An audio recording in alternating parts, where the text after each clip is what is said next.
Hey guys, how's it going? Welcome back, Voltax. This is our Dollarama, our newest purchase of a cob light. It tested out at 200 lumens as far as the box goes, and I did test this on video for you guys once already. And I've used the flashlight a couple times, I've done some drop testing, and I want to see as a comparison. So if you check out the Voltax 200 lumen flashlight from Dollarama, check that video. I did lumen test it, and you can compare against what we get now with a couple of runs on it. And of course we did some drop testing, which is something I wouldn't have done, except it is from the dollar store, so I don't care if it would have broken. It actually stayed intact really well, so quite impressed there. Now this flashlight is strictly a flood, and it is on and off only.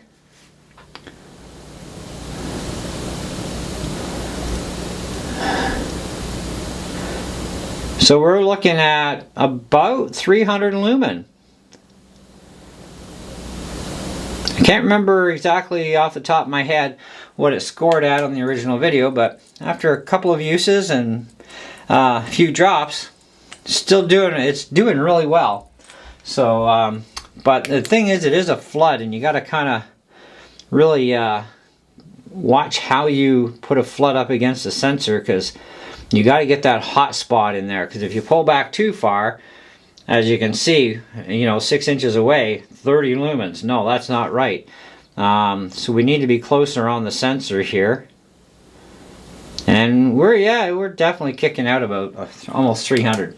It's interesting that some of the cheaper flashlights actually have better results than what the box is saying.